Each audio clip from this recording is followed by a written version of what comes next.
Good morning, good afternoon, good evening, even for some people, good night. Welcome to this symposium organized under the auspices of the Ecosystem Restoration Camps movement. If you've not yet heard of this movement, make sure to go to our website to learn more about this mighty movement of organizations around the world, now 53, working to restore degraded ecosystems and introducing regenerative practices within them. My name is Pieter van der Graag. I am here as facilitator, moderator of this symposium. I am the director of the foundation set up to support the Ecosystem Restoration Camps movement. And I'm very pleased to welcome you all to the symposium about a very important subject on our agenda. The question of using non-native species in ecosystem restoration. And I'm going to introduce that issue to you first, and after that we will hear our speakers who will bring their perspective to the table. There's plenty of room to ask your questions. You can do so in the YouTube chat, and we will be able to see those questions and then answer them throughout the event. So please feel free to use the chat to maybe introduce yourselves right now to each other, but also to ask your questions to the speakers.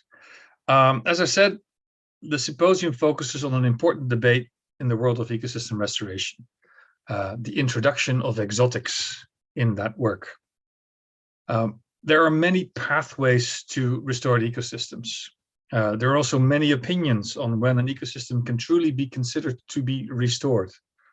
Some argue we must start by picking a place in time where the ecosystem is considered to be native, mapping which species were there at that time, and then hence are considered to be native, and then restoring that natural area back to that original state as it's considered to be.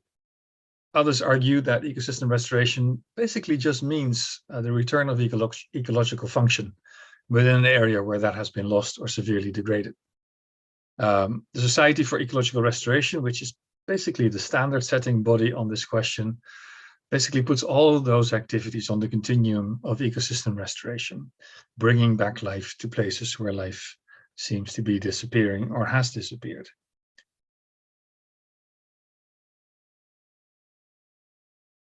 Importance of ecosystem restoration is to have a plan, and this is where the use of native and non-native species come in. What are you going to do in the process towards a restored ecosystem or a rehabilitated ecosystem?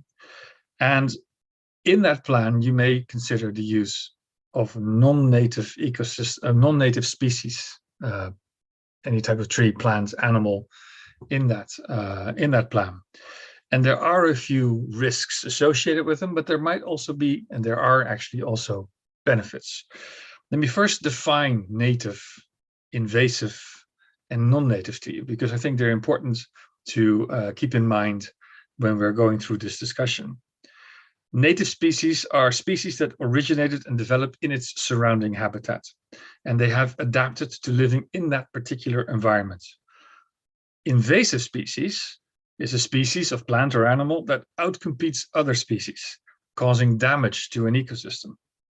Non-native species are a species that originated somewhere other than its current location, has been introduced to the area where it now lives, but is not necessarily invasive, so it's not damaging the ecosystem.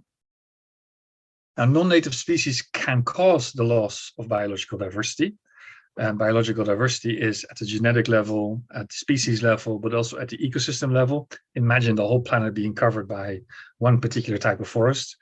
That's not diversity, even though that forest could be really healthy. The genetic diversity could differ. Non-native species could threaten that. They could even threaten the well-being of humans when they become invasive. In a previous job, I had the privilege to visit Statia, an island in the Caribbean, where a beautiful pink flowering plant was basically covering the entire island, and nature conservationists were at a loss to try to combat this thing because it was really pushing away many of the unique native species of that particular island. But non-native species can also provide conservation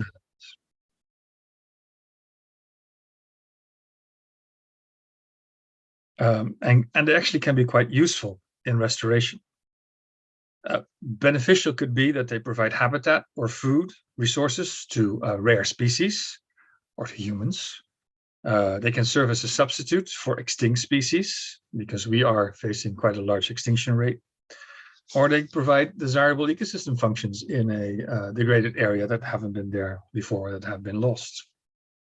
The speculation is that non-native species might contribute to achieving conservation goals in the future because they may also be more likely than native species be able to persist and provide ecosystem services in areas where climate and land use have changed rapidly, and because they may actually evolve into new and endemic species.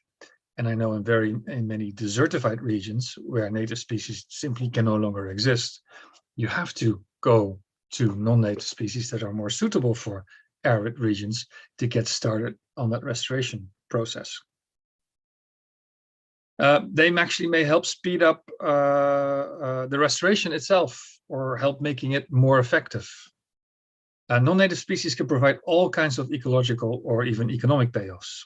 Risk is always an issue when new species are introduced in an ecosystem, but greater risk taking could be warranted where environmental conditions have been severely modified through our interventions as humans, or where just simply having ecological function back is the sole goal of the restoration work. But non-natives have a bad rap. That's why we're having this discussion right now. We know the stories, I just told the story of the plant. We know the stories of rabbits in Australia. They're actually demonized in many conservation circles. Get rid of any non-native that's there. But I think that's also what we're going to be discussing in this seminar. This blanket condemnation of alien species in restoration efforts is actually counterproductive.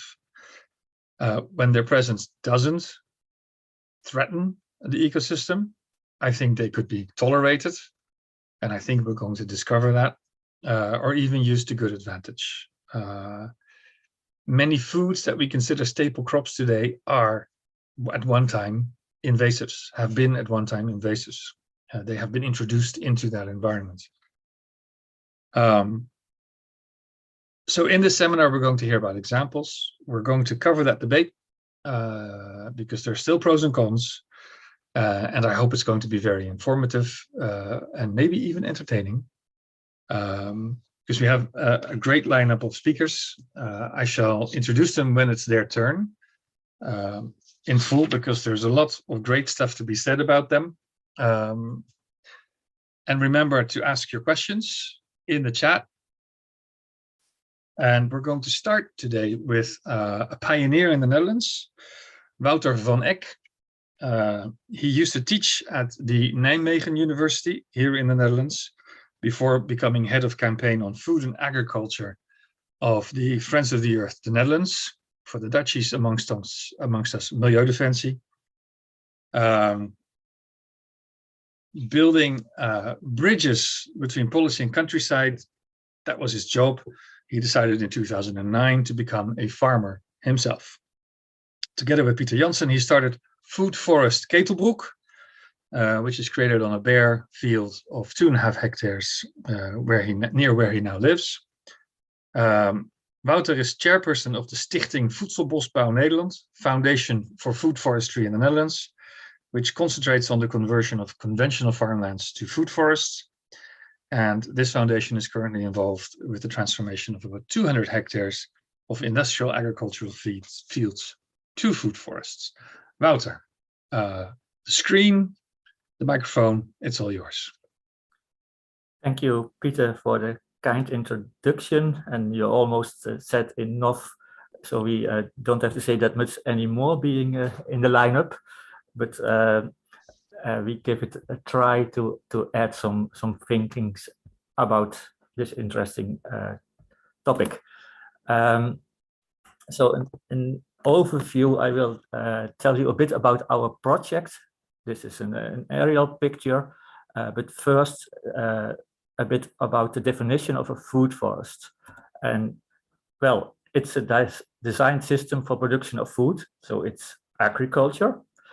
And we must be aware that of the terrestrial surface of our planet, the biggest part is occupied by agriculture. So if there's something to improve for the better with agriculture, we can make big steps forward.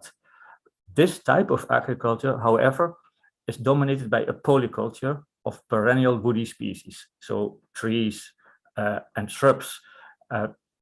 This is a huge difference from what we nowadays know, the industrial agriculture with having big fields with monoculture cropping systems.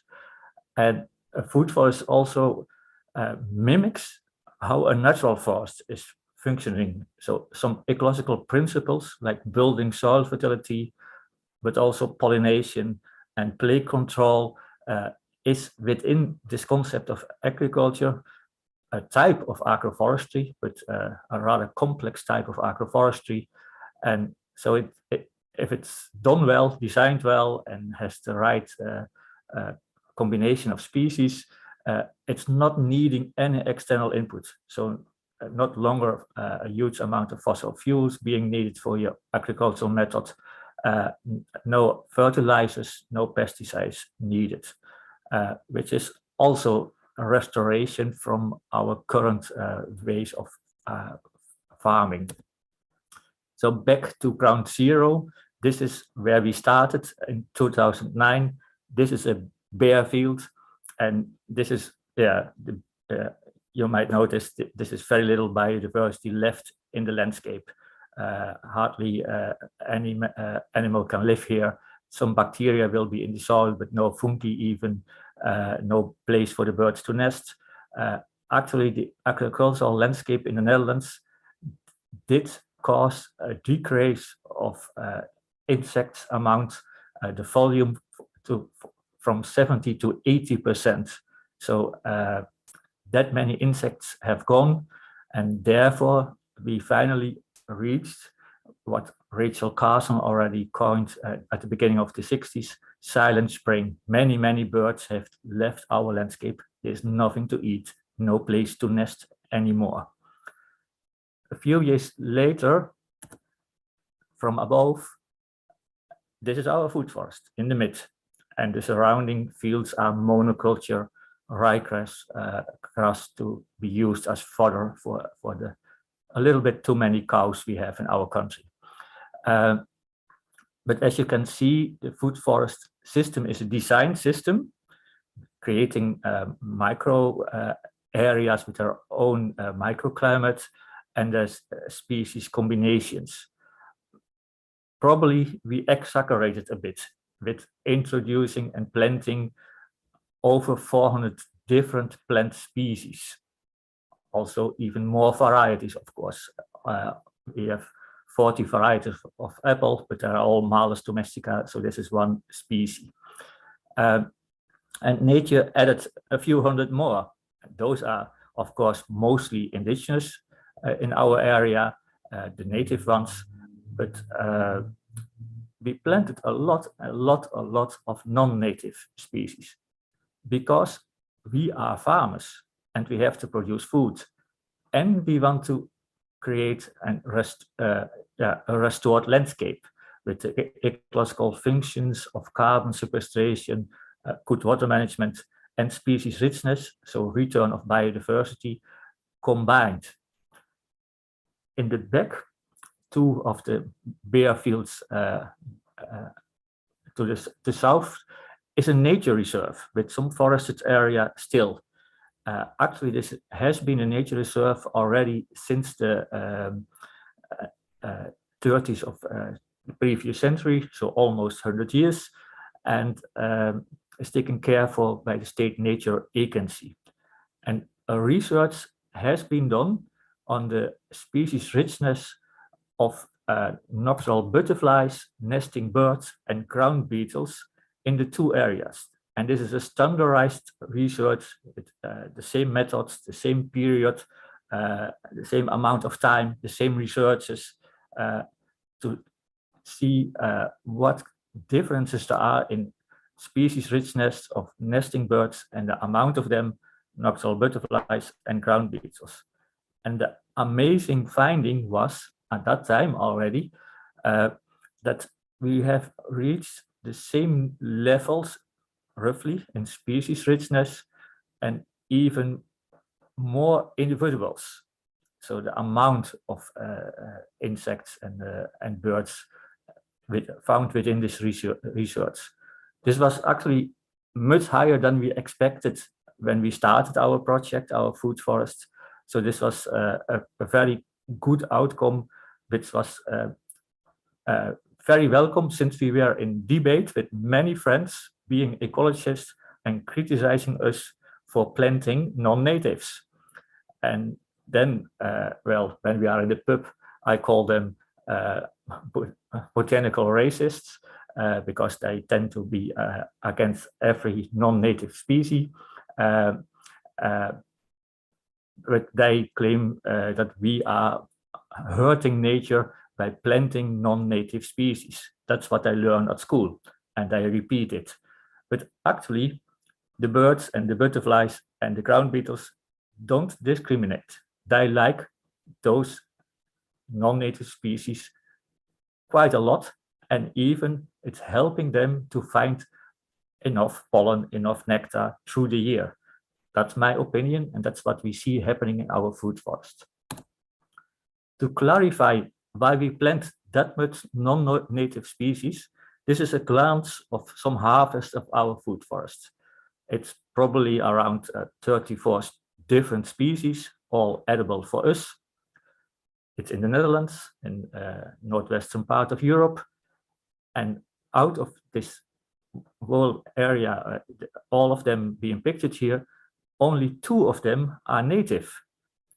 In the mid, you see the stinging nettle. It's a leafy vegetable with a lot of nutrients in it. And in the left, there's the hazelnut. All other crops out of our food forest are non-native. And this says a lot about agriculture needs non-native species to produce food in our own landscape. This is partly due to the glaciers, I should say, heading to the south during ice ages, and then pushing the vegetation down south. But south of Europe, there's the Mediterranean area with the sea. So a lot of those species were trapped and got extinct. It's a natural process, but it was a wave of extinction during those ice ages on our relatively tiny continent.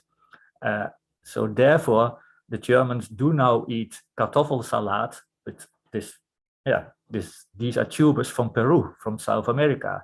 And the Italians put tomatoes on their pizza, but that's from Mexico. Those are agricultural crops being introduced to Europe because there are not that much edible species in our own continent anymore. Even our daily bread is from Asia, from Syria, Iraq, surroundings where agriculture got a big push some 10,000 years ago, but were introduced to Europe. The Russian scientist Vavilov came up with a theory saying where the hotspots of biodiversity were. Actually, he was neglecting perennial species and trees a lot, but also this says something about the European agriculture being dominated by annual cropping systems, which, as you might know, each year starts from ground zero and is causing a lot of the organic matter going up in the air and demanding fertilization all again and again, and it's therefore very risky to create desert-like conditions. Well, another desert-like condition was what I call the first climate crisis summer in our area, because in the summer, it's our growing season. Those meadows around our food forest should be green, but they turned dry and there was no harvest anymore. The food forest did stand the heat and drought quite well. And there are 3 other green fields to be seen. I mentioned them briefly. One is a green field with corn from Mexico. It can stand the heat a bit better, but was not producing well. But that is a monoculture crop with 1 exotic species. Another field is potatoes in monoculture cropping, also from abroad, as I already said. This was heavily irrigated, so therefore it stayed green. And the third green option is in the north, close to our tiny village. It's from the local soccer club, and it's from plastic. So we have now different options to have our landscape green. You can restore it with the food forest system, being a polyculture with natives and non-natives together to produce food, to have a function in your landscape, but also to be a safe haven for lost biodiversity to return. You can have monoculture cropping systems with exotic species, with all the vulnerable aspects, fossil fuel use, polluting, and plastic is an option. The IPCC is having a strong opinion on this. We really should change even our diet to help fight climate crisis. The Lancet Commission on, actually this is very nice, they made a study, a meta study of how to combine a healthy diet for humans with the planetary boundaries, how to take care that the ecological crisis is not taking over. And well, the good outcome is it's possible, because a healthy diet is mostly plant-based and very diverse. Would it be eating a lot of meat? It's not true. Then we would be in very big problems. But creating a healthy diet with a diverse plant-based menu is the best one we can do. So we have to scale up, and our food forest on the tiny 2.5 hectare is maybe a bit too romantic. Our foundation is now involved with over 200 hectare landscape restoration. So from our empty agricultural fields to tree-rich polycultures, but partly organized in a more rational way. So taking, you can see here a sketch of a 20 hectare project, and then you see we use native species to create hedgerows and lines of trees in the landscape, which play a useful role. And within those hedges, we plant a polyculture being offering us a good harvest. And this is in rows for ease and scaling up of production. This is a cross-section for the future of such a planted food forest in lines, and you can see the diversity and the vegetation layers above each other when it is growing a bit older. And here already a glance of some of the harvest in boxes with healthy apples originating from Kazakhstan, with sweet chestnuts, hybrids from Asian chestnuts from China and Japan, and the Mediterranean chestnuts, with kakis from Eastern Asia, with Japanese walnuts, all growing, in this case, food forest Caterbrook, all part of a healthy diet for the humans, and also sequestering carbon, because if you eat from what a tree has been producing, you do not longer cause greenhouse gases emitted, you help them getting stored, because growing trees store carbon in their own biomass and in organic matter in soil. So that's the shift from annual to perennial cropping systems, and from fodder to food production, which is very much needed, as you all might know. To end this introduction, a very interesting research done in Canada, where indigenous communities already before the 19th century diversified the planting in their own surroundings to have a richer diet. And the population got wiped out with cattle-related diseases, and the area is still there. So within the native forest, there has been a created forest because a forest lives long and has its own succession with those species producing nuts, fruits, and berries, healthy diet. But it's not only useful for the humans, would I settle over there again, it's still much more wildlife, insects, birds, mammals living in those areas than in the original, more dull and forests being less diverse. So this is mirroring what kind of restoration do we want. There is no area without anthropogenic surroundings at the moment. Our influences go everywhere. Climate crisis is everywhere.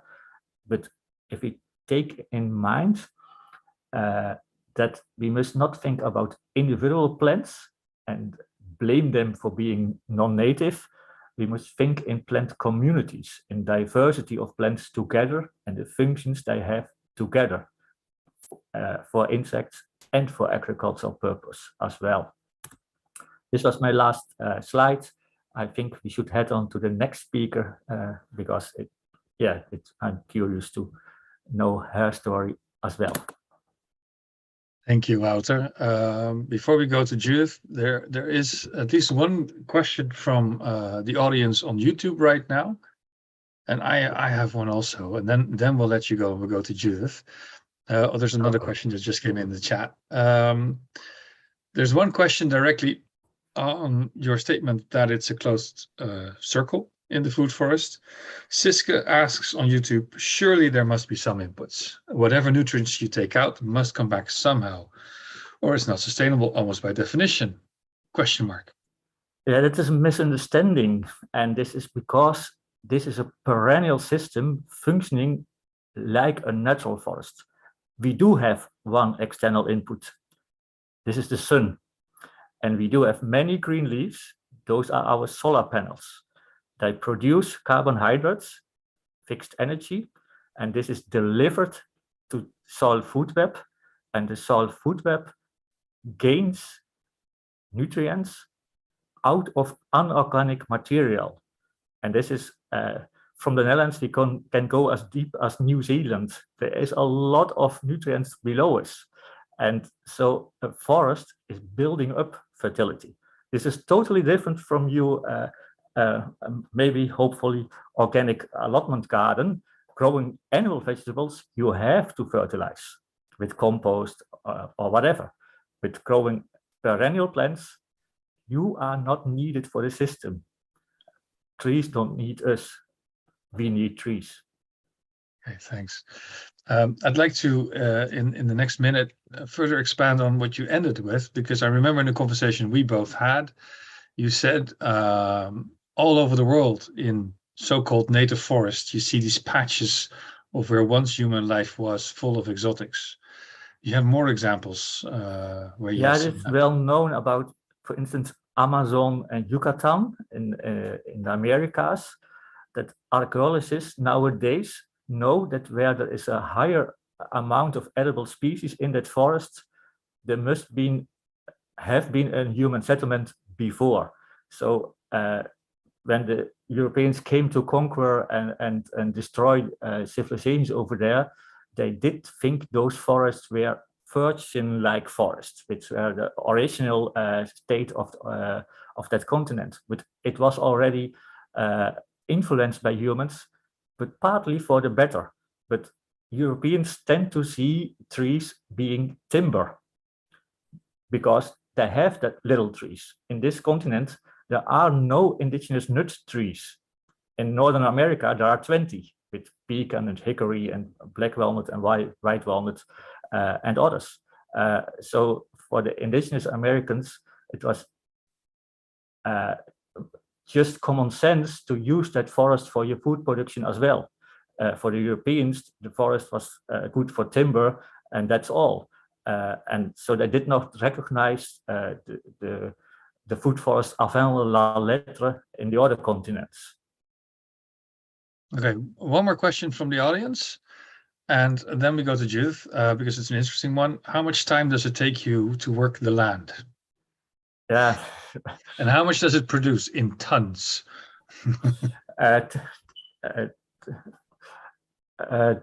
Very good questions. The first one is I created a nickname for myself, and that's the lazy farmer, since we let nature do the job. But remember, if humans stop doing many things they do within agriculture nowadays, with tilling and plowing and spraying and having way too much cattle, they actually fight return of the forest. If they stop doing this, most surface of the planet would become a forest again. But we use this movement of ecological succession towards forest-like systems, since they are the most productive and have the most fertility in their system. This is the way nature wants to organize herself on every square meter. We used to process to plant an edible forest. And then we should learn to sit on our hands and to stay away for do almost nothing for at least 5 years, come back and discover edible paradise is growing with a lot of animals living there as well. And now we even have snakes, so it is really true that the total of the paradise is getting closer, with fig tree also being there. All can be repeated and brought back. And now, and this is a warning, the first 5, 6, 7 years, there is very little harvest, since trees and shrubs have to establish and have to grow. And a nut tree or a sweet chestnut in our temperate climate, it takes 15 years before production starts to be a reasonable amount. But then it will go on for 100 or 450 years more and increase. So it's almost like the figures we now can recognize from a pandemic, slow starting and then exponential grow. That's what we are now, have now. So I'm not the lazy farmer anymore. We have a lot of work to do, being harvesting, which is fun to do. And therefore, I don't know the exactly tons. We made calculations for the more rational designed food forests that you did see in the sketch. And then it came out that even if you have a certain mixture of species, we can feed 8 people with the production on yearly base from 1 hectare, which is much more than Dutch agriculture is doing nowadays. But it is also the shift from fodder production to food production, which contributes to this being more successful in feeding people. 8 people per hectare. Yeah. Okay. Great. Okay, we will listen to you more in the panel. Let's go to our next speaker. I shall introduce you, Judith. For more than a decade, journalist Judith D Schwartz has been on the trail of nature-inspired solutions to global challenges. She focuses on what is missing from significant conversations. For example, her 2013 book, Cows Save the Planet, helped call attention to the role of soil in biodiversity and resilience to floods, droughts, and climate change. More recently, she's seen the failure of policy discussions to include the pivotal role of healthy ecosystems in climate regulation. Inspired by the work of John D. Liu, we know him well, and the advent of efforts like ecosystem restoration camps, she published The Reindeer Chronicles and other inspiring stories of working with nature to heal the earth, which she describes as a global tour of earth repair. Judy lives in Vermont on a mountainside where she's working herself to enhance biodiversity, particularly native plants and pollinators. And she is a frequent presenter on these topics, including providing testimony to the US Congress. Welcome all the way from Vermont, Judith, to this global symposium. Thank you so much, Peter. And just I'm smiling to think that when I wrote about ecosystem restoration camps, and a few years ago, the book came out 2 years ago, there were 2 camps, and now you say there are 53. So I would say that is rather extraordinary. So I have a very different perspective compared to water. Then again, I have a very different context, so that makes sense. So let me dive in, do this awkward screen sharing. And there we are. That wasn't so bad. Okay, I will assume that everyone can see this unless I hear otherwise. So I would like to oopsie, I was clicking the wrong thing. I would like to introduce you to a critter I met down in the meadow below our house. Look at that bright, almost neon pink color and what looks like kind of fuzzy white mad scientist hair. This is an evening primrose moth. Actually, there's two of them.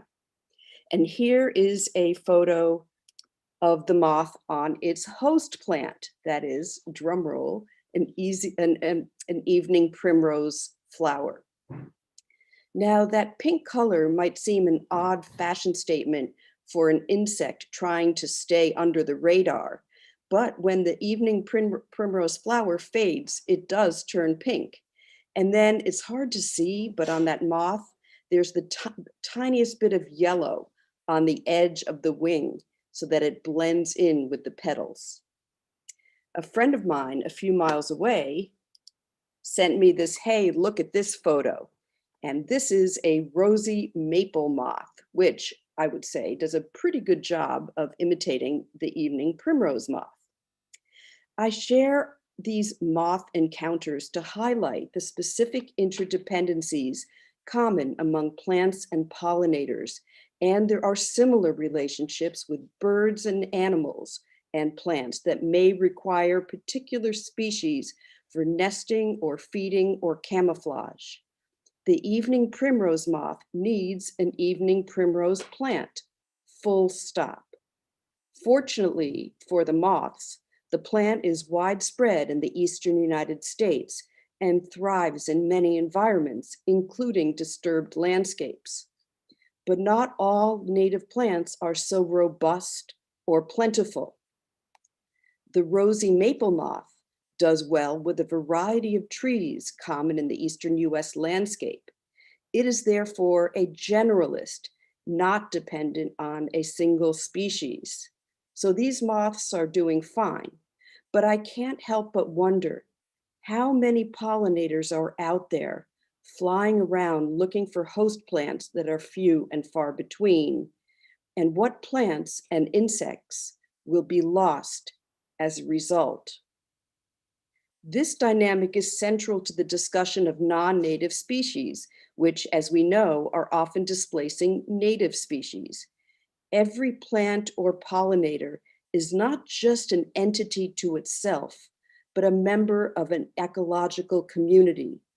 Remove one piece of it and the system struggles or collapses, quietly and invisibly and with repercussions that may take long to be noticed.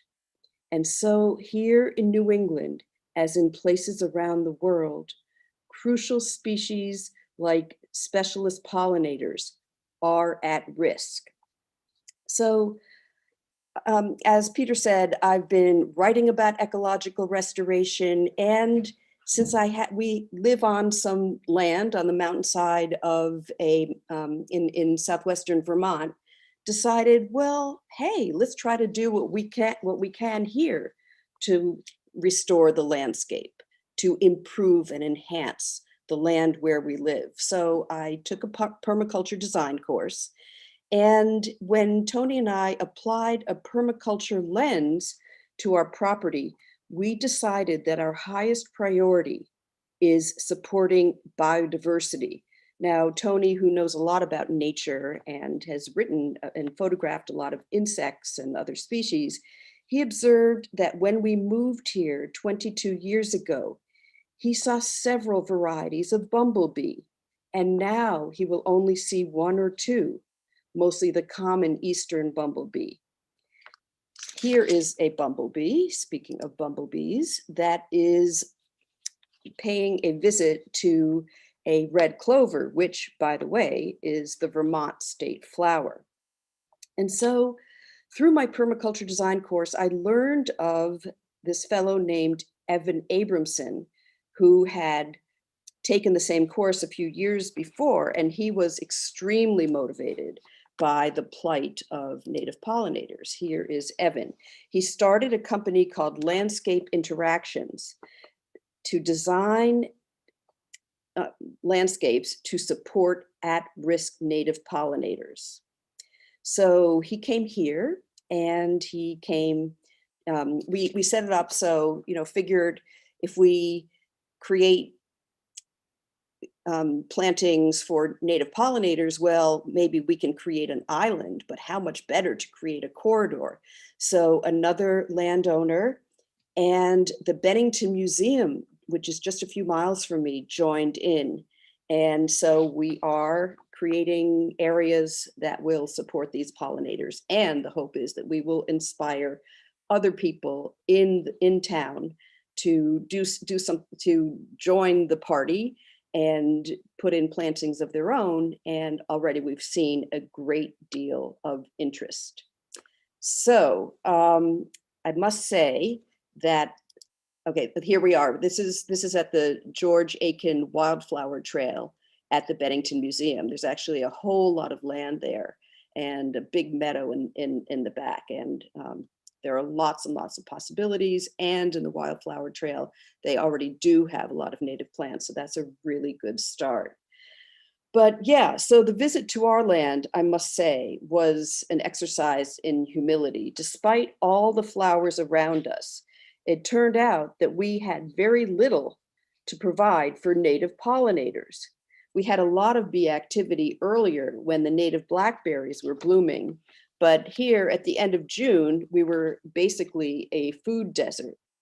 Evan said that red clover, which we have in abundance, provides a temporary nectar source for many at-risk species.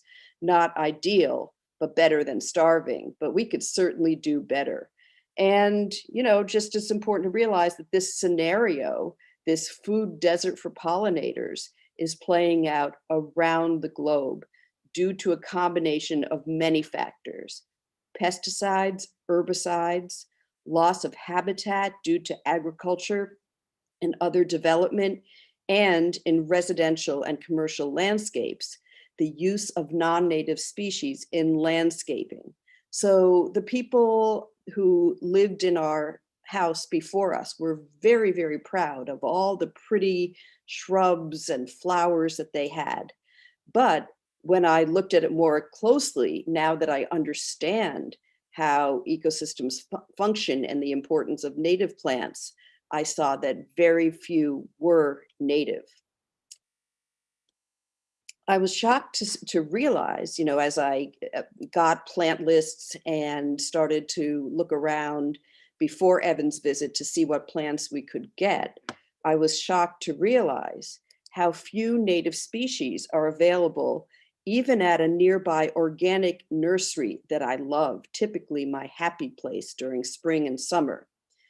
Apparently, many plants that seem native, they have the right name, are actually hybridized, to get a prettier color so that they can offer a range of colors and don't provide the same sustenance.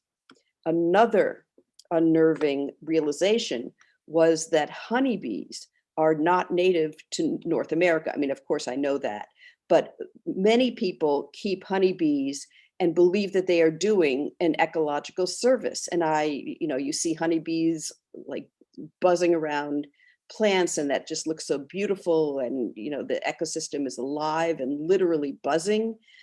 But what I learned is that one hive can displace thousands of native bees. Pollinators that have a mutualistic relationship with plants integral to local ecology, like for us, a plant like purple flowering raspberry. And here it is. This is a photo that my husband took at the Bennington Museum, and it's really beautiful. This is a plant that we had a lot of when we moved here. We have much less now. I did find a patch yesterday, but what I realize is that the grape, which may or may not be be native. The grape has really overgrown that. So I need to do some management to bring that back. The question is, what do we do when we want to restore landscapes? Are non-natives by definition bad?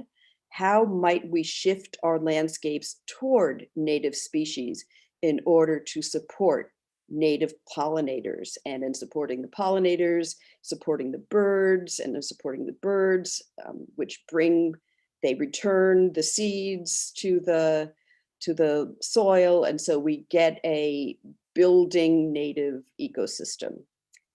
It is important to note that the context for many non-natives becoming entrenched in a landscape is the result of colonization and extraction imposed on indigenous communities.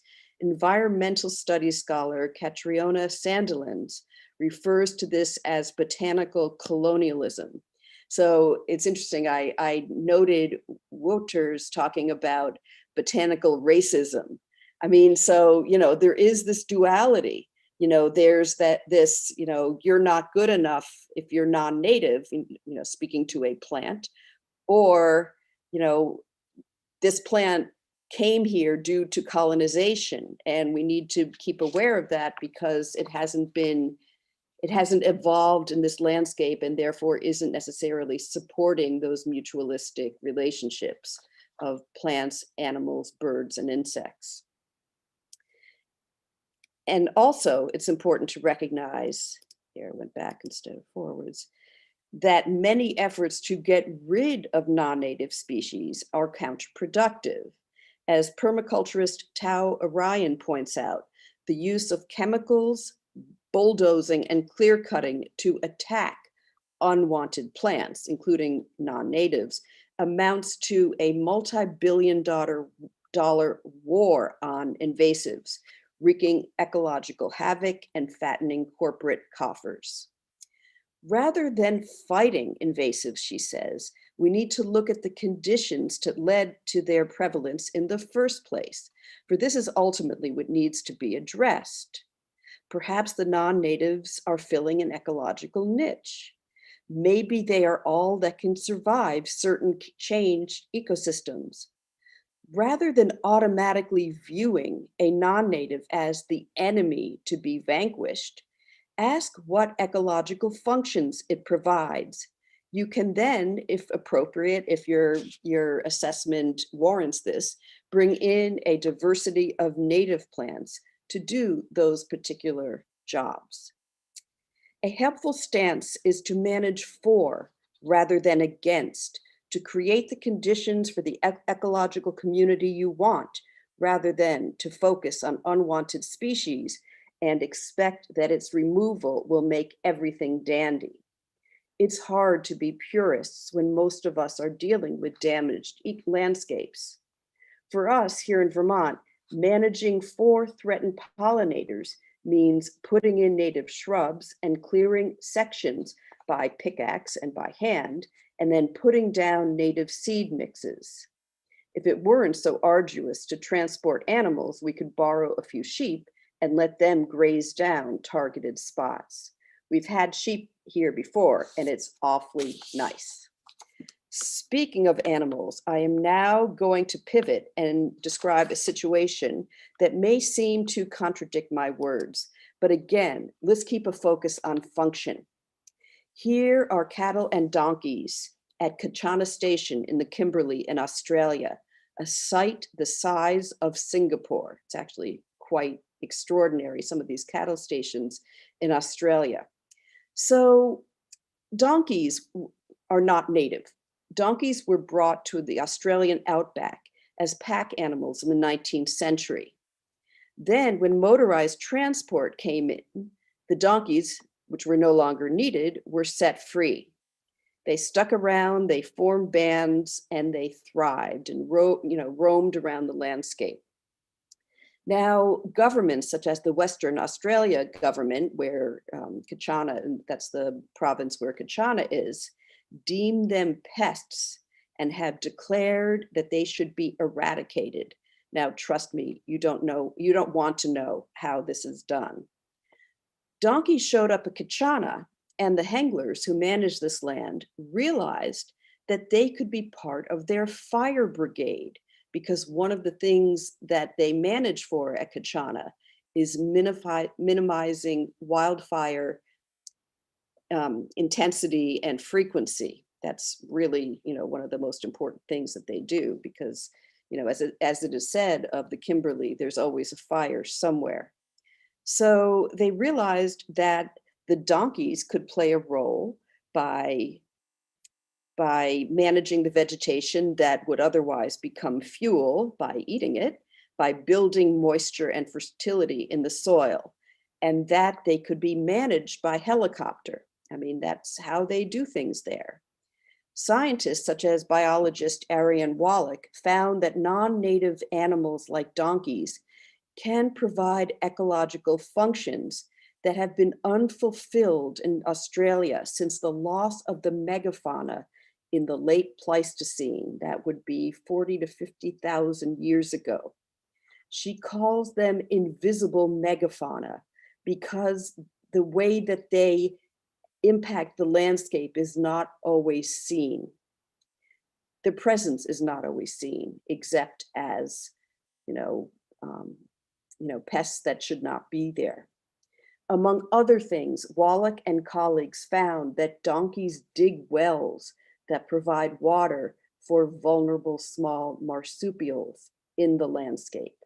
I will end with a picture of a native owl. This is the barred owl on our property. Does this mean that we should haul in animals from near and far to places like Australia? Of course not. But we can examine non-native species' role in the landscape and learn from that. As many of you know, I write a lot about animal-land dynamics. When we seek to restore landscapes, let's not forget the role of animals in forging ecosystems and their importance in the cycling of nutrients, water, energy, and information. In order to do justice to our landscapes, let's understand how they work. Thanks so much for listening. Thank you very much, Judith, for that insightful presentation. The European honeybee, that's the cattle amongst bees. It's the honey we like. And I know one of our camps in France, Vierselay, originally had the plan to use hives of honeybees to pollinate their plants when they learned that that's a monoculture, honeybees, and that there is 1,000 species of wild bees only in France already. It could do the same job, but are being pressed away with these honeybees, except you don't have honey. I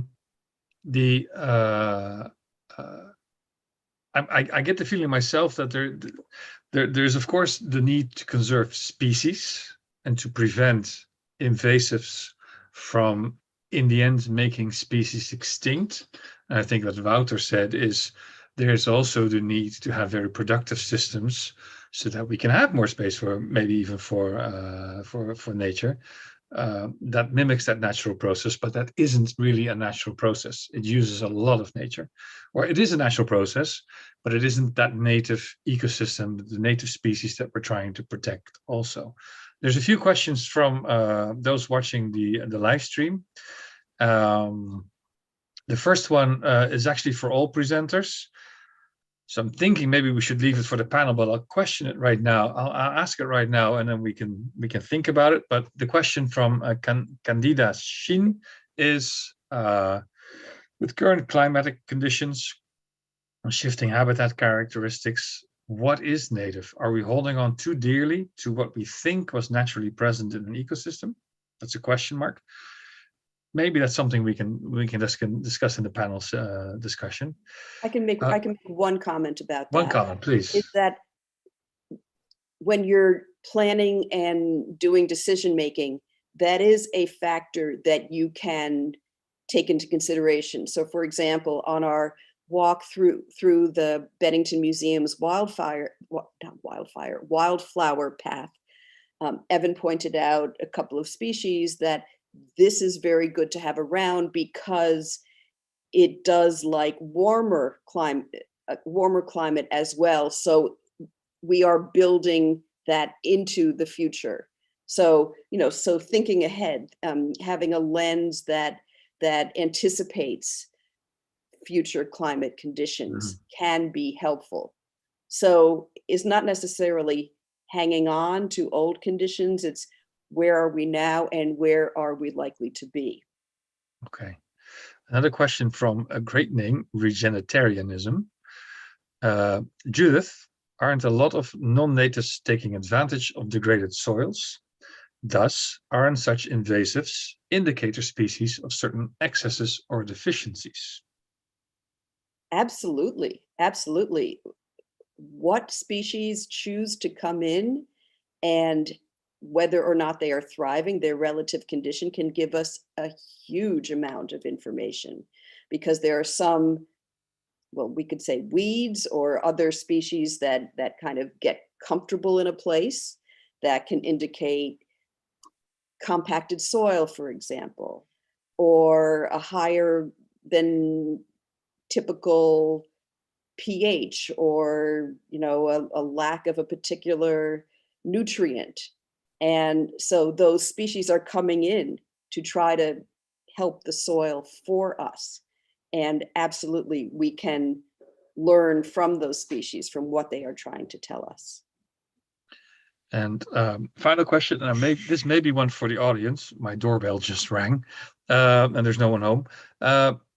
Planet Healers asks, what are the guidelines for using non-native species? Obviously, doing the work to find locally appropriate native species is needed first before you look into non-native species. I think that's the rest of that question. Mm-hmm. I don't have an answer to that question. That is why we are here. Great. You just put a big burden on this symposium. Let's see if with the next two speakers we get closer to such an answer. Thank you, Judith, for this presentation. Stick around for the panel discussion with the YouTube audience. Our next speaker is Mariana Amores Duta, which we call her Yanni. She is a permaculture designer, architect, master planner, and founder of the Regenesis project, which is an ecosystem restoration camp in the Philippines. And it has a mission of healing nature through people and healing people through nature. Yanni worked for many years developing national frameworks, standards, and industry-wide training for the built environment in Singapore. And she's now using her experience and skill sets for her true passion, regenerating nature and communities. Through the Regenesis project, she aims to trailblaze the transformation of various industries in the Philippines towards regenerative pathways through small positive actions that create systemic change. Yanni, please open your microphone and share what you would like to share. Thank you so much for the introduction, Peter. And I really enjoyed the previous two presentations because I actually agree and resonate with both of their perspectives. So I'm going to share a little bit more about our experience. Okay. So my name is Yanni Dutta. I'm the founder of the Regenesis project. So as Peter said, we are an ecosystem restoration camp in the Philippines.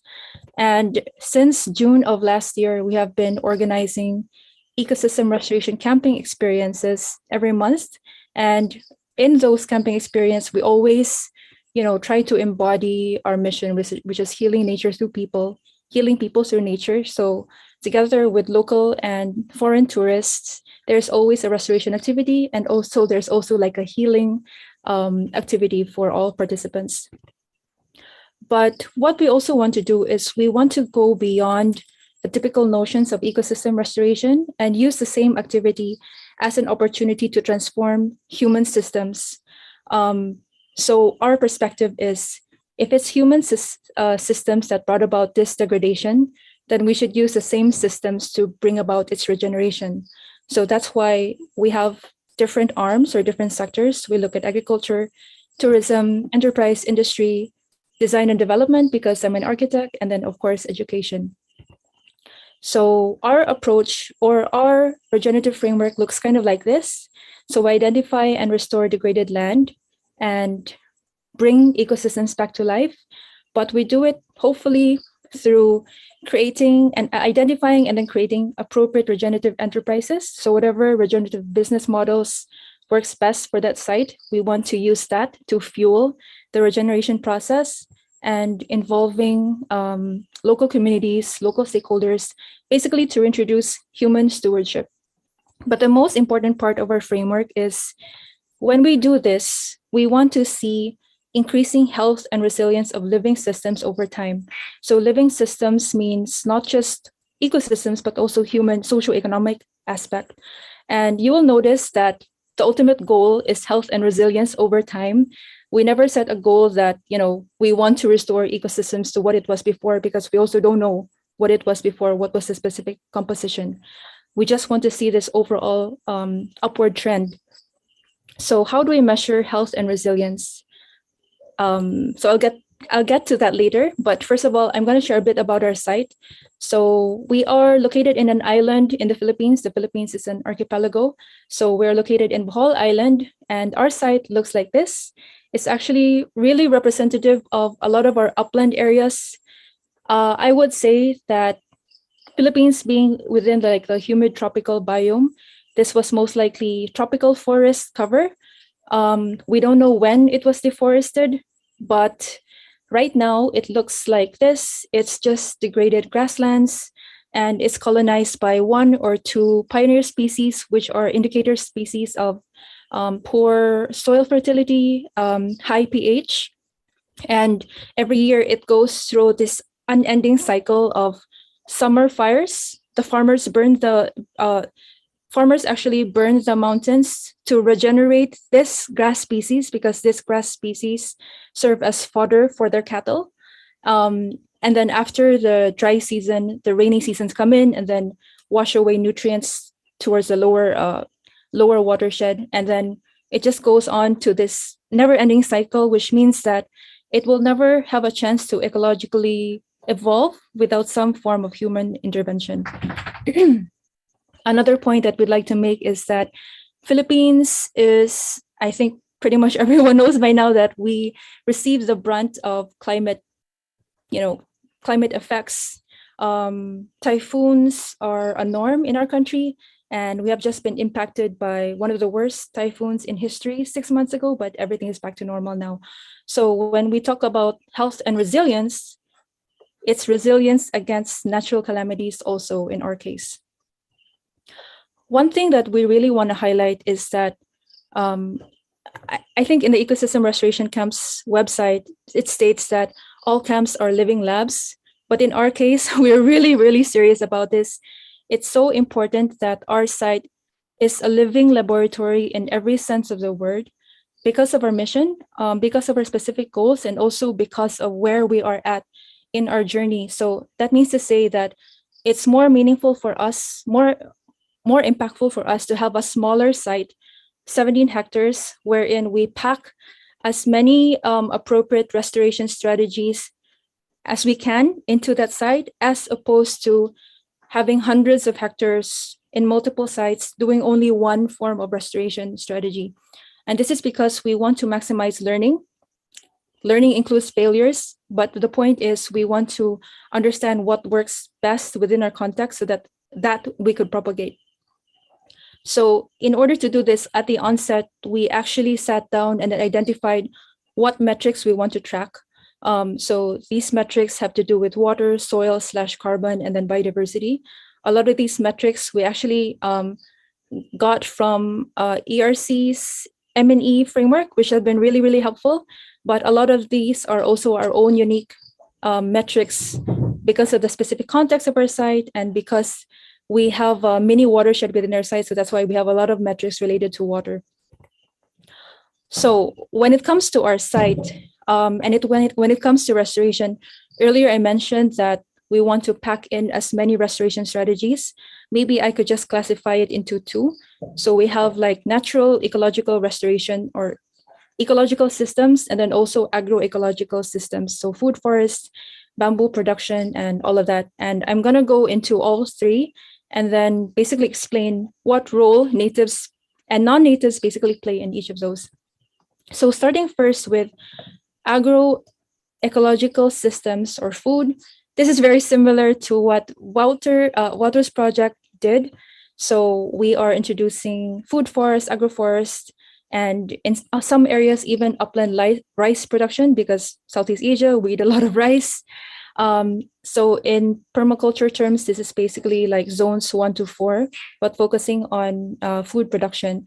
So our overarching restoration goals in this case is really food sovereignty or self-sufficiency, and doing that while increasing soil health and fertility over time, which in turn increases land productivity over time. So it's the opposite of the extractive processes today.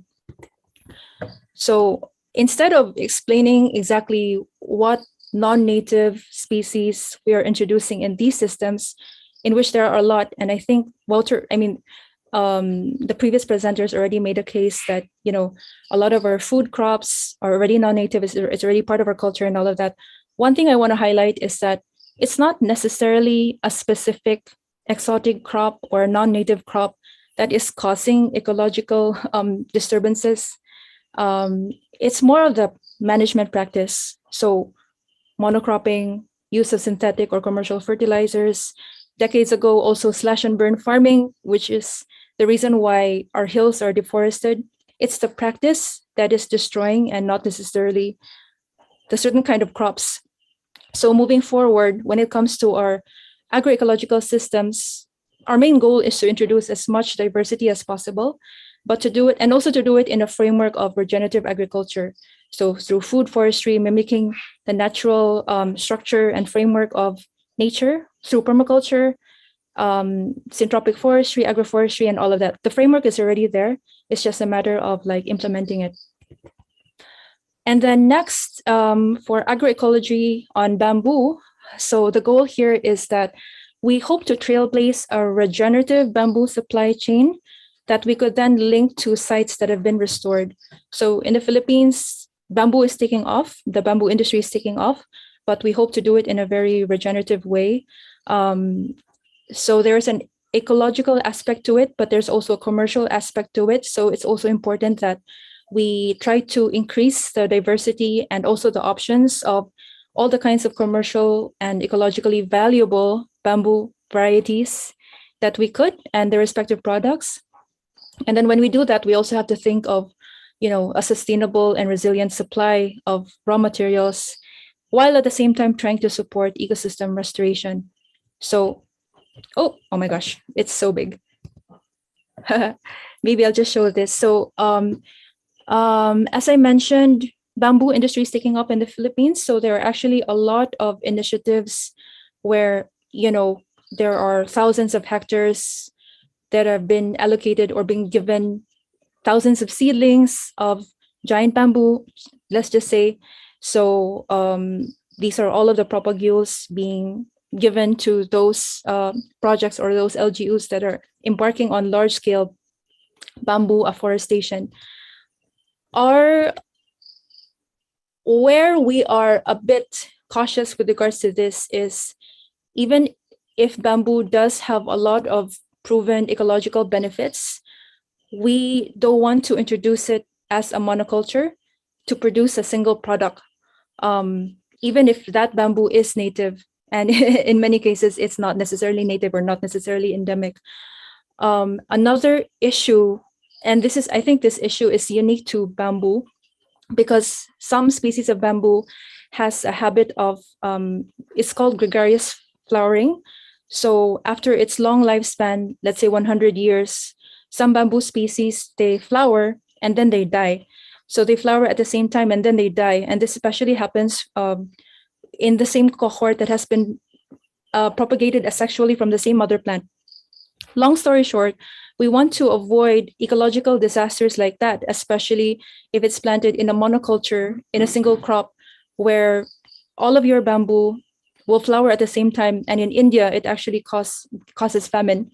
So that's why they associate like bamboo flowering with famine. So in order to avoid these kind of ecological risks, we do several things. First is, in as much as possible, we try to propagate our bamboo from seed, so that we basically restart the genetic clock back to zero. The problem with that is that bamboo flowers very rarely, so it's difficult to get seeds in the Philippines itself. So that means that we have to search other sources. So that also means like non-native bamboo species. The other way that we try to manage it is, instead of obviously a monoculture, we want to integrate bamboo into more of a holistic system, integrate it as part of agroforestry, part of the landscape, following the patterns of the landscape, and then producing multiple products as opposed to just one single product. So that is why all the bamboo species that we have chosen it for their specific function.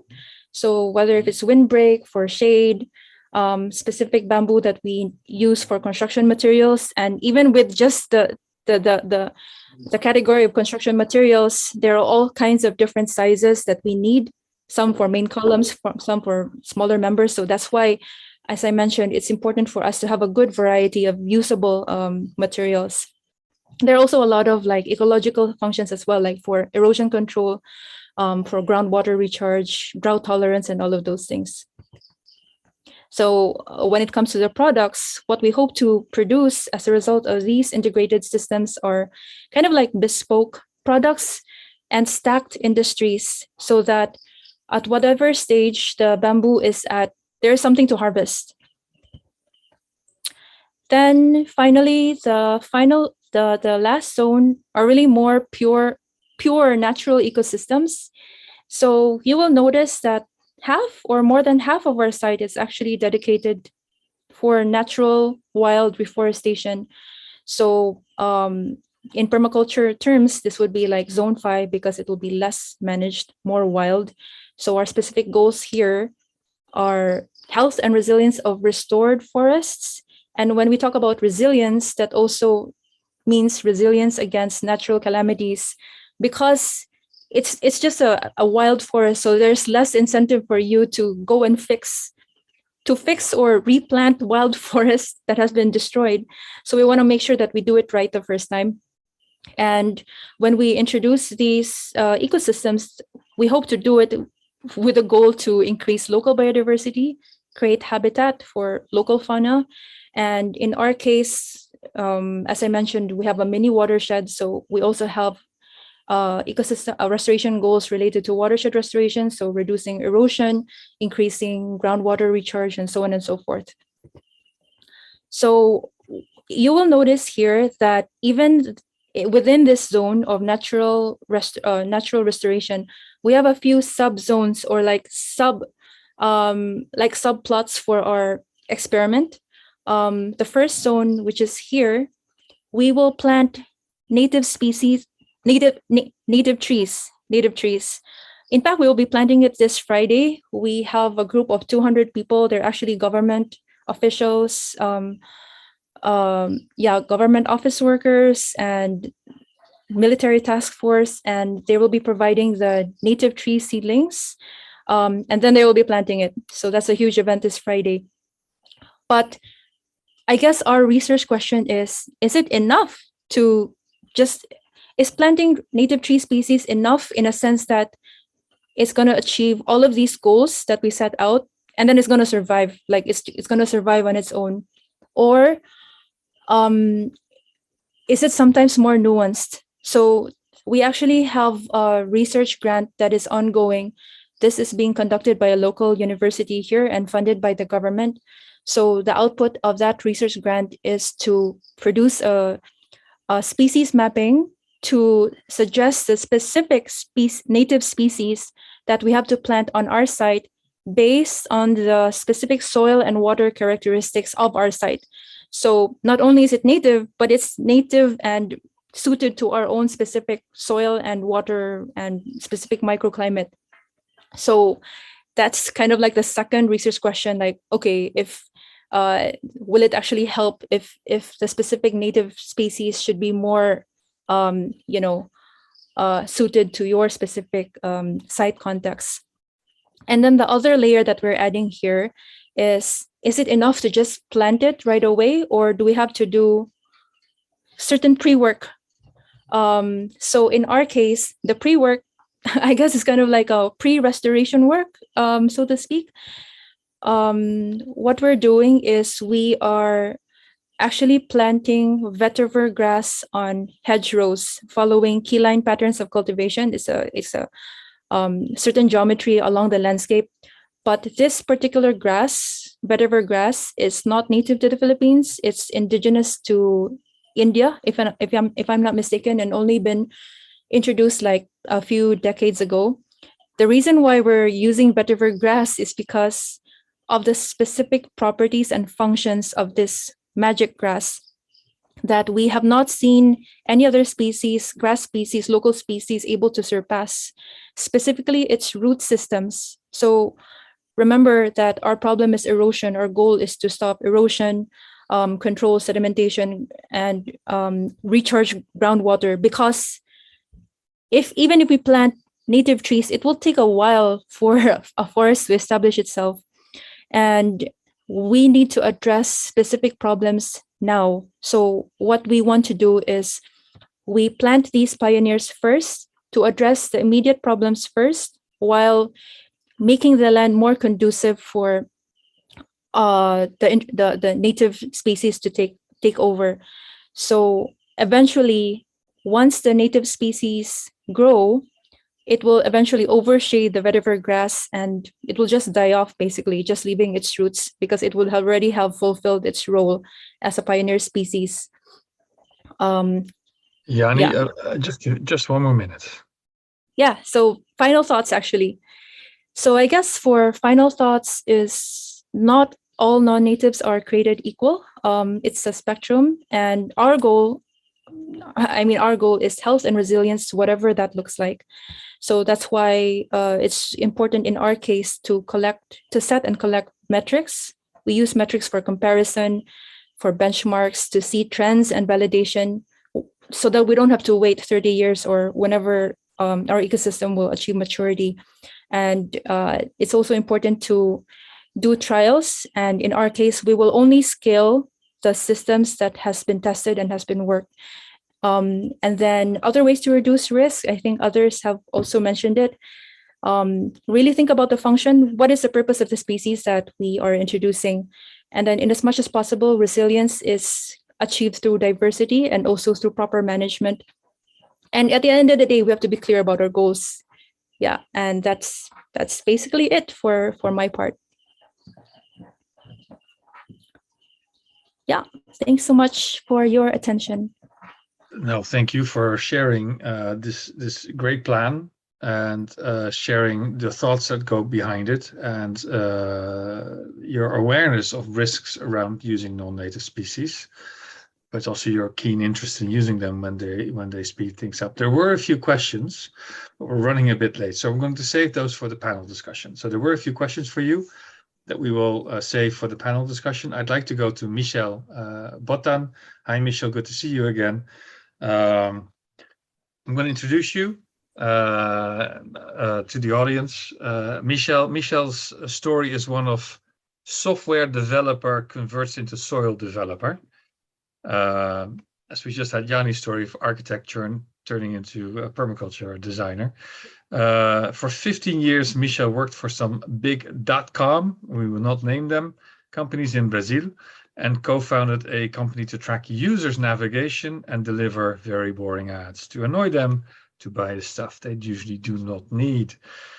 Trying to find a bit more of a meaningful life to our artificial way of living, Michel realized agroforestry was a big disruption in the food system, and in 2016, he enrolled in a syntropic farming course to learn and then qualify as a teacher. In 2017, Michel acquired land and became its guardian, systemic earth restorer, and seeker of bien vivir, which roughly translates to the good life or fullness of life of the community. Michel, I know you have also a presentation and a great story to tell, so I give it fully to you.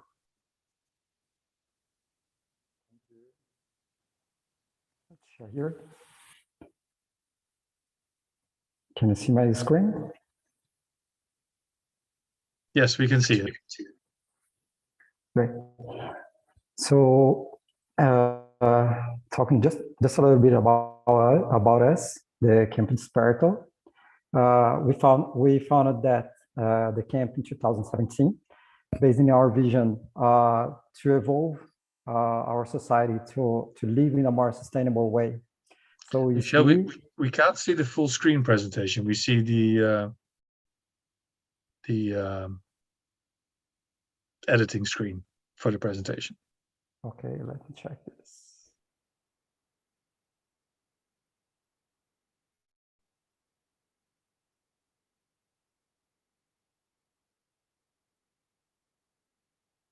Can you see that now? We see the presentation, but we don't see it in full screen mode. We see it with all the sub-slides. Okay. Now we see. There you go. Thanks. And maybe you can minimize the speaker view. Yeah. Oh, all right. I'm not very used to that. I'm becoming a user now. I'm no longer the IT guy, you know. So here at Camp Desperto, it's me and Gabby. So we have been here for 5 years now. It's a land of 5 hectares. And during this time, we have regenerated about 1 hectare of this land. And we had the support of a lot of people from the community. And we had courses here. So these are the pictures of some courses that we had. The one on the left is the last course that we had with syntropic farming. And we implemented a syntropic farm focusing on medicinal plants. And we are located 100 kilometers from São Paulo, in the Paraíba's Valley, on the top of a mountain, 8,500 meters high. So on the right, we have a map of Brazil with all the biomes that exist here. So we have 6 biomes in Brazil. So we are in the Mata Atlântica, which is rainforest. So now it remains just 12% of the Atlantic rainforest. And in the middle, you have the Cerrado, which is a dry forest. On the top, you have Caatinga, which is a semi-arid zone. And in the north, you have the Amazon. So Atlantic rainforest, as I said, remains less than 12% now. When compared to the Amazon, it's 25% of the size of the Amazon, and 75% of the population of Brazil lives here in the coast, and is one of the most biodiverse ecosystems in the world. You can have almost 450 angiosperms, which means bushes and trees per hectare. So is a umbrophilous forest. So depends on high moisture, and climate change is affecting that moisture now. So we don't have the moisture that species evolved over time. So climate change might collapse this environment, this ecosystem, and there is a discussion that could become a cerrado in the future. And the same is happening with Amazon now. So destroying the ecosystem. We have an ecosystem that is more adapted to drier zones to occupy that land. So São Paulo is the biggest city in Brazil and is running out of water now. And there's not enough investments in ecosystem restoration. So our local context, although we are in the Atlantic rainforest, we are very close to some remaining fragments of Cerrado. So we consider that we are in a transition ecological niche from Mata Atlântica to Cerrado. And the local forests was destroyed more than 100 years ago due to coffee plantations. And our mountain is north face. So we have a lot of winds here, and they dry the lands a lot. And all the water springs here in this region has dried, even waterfalls. And we are surrounded by eucalyptus monoculture and grazing land. So it's a very sensitive microclimate, and we consider that this place is a thermometer for what's going to happen in the near future and nearby. We have been talking with people, and the water is disappearing everywhere. In other regions that was very abundant in terms of water. And also in the regional ecological restoration context, NGOs and academy, they are beginning to discuss some hybrid models of restoration, which combines not just the original biome, the Atlantic rainforest, but also Cerrado, due to the climate change. But because if you restore just with the Atlantic rainforest, the Atlantic species, maybe in the future they won't have resilience for a drier environment. So maybe it's a good choice now to have the Cerrado species, so they can recolonize that in the future. So our vision here is to become a school. So we call Regenerative Culture School. So in the next weeks, we might release an internship program, and we'll also become a community. So this community we call CURE. So we have some remote collaborators support us to structure it. And we want to become a private reserve because it has a status that is reversible. So in the future, no one can destroy the ecosystem here because it's protected by the federal law. And we want also to expand the territory and create projects to support the indigenous people. So talking about indigenous people, this is an indigenous leadership and philosopher in Brazil, Ailton Krenak, and he says that the crisis we live is the result of the artificial way of living that modern society has created. So we created artificial worlds, and we are improving that with metaverse and things like that now. But let's think just a little bit about a concept, a simple concept. What is life? So living systems are units of interactions. They exist in an ambience. So from a purely biological point of view, they cannot be understood independently of that part of the ambience with which they interact, the niche, nor can be the niche defined independently of the living systems that specifies it. So that's a concept of Maturana and Varela, which tries to explain what is life, what is a living system. And that's important because when we see that there is no tree or there is no the ecosystem is formed by a network of interactions, we see that just one single species cannot disturb the whole ecosystem because it's much more complex and it's much more resilient than just a single species.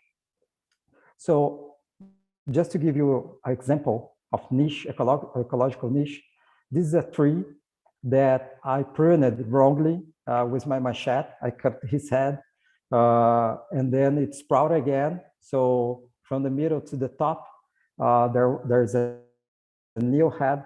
And if you look into the bottom, you see a black thing here. It's a caterpillar that was living underneath the peel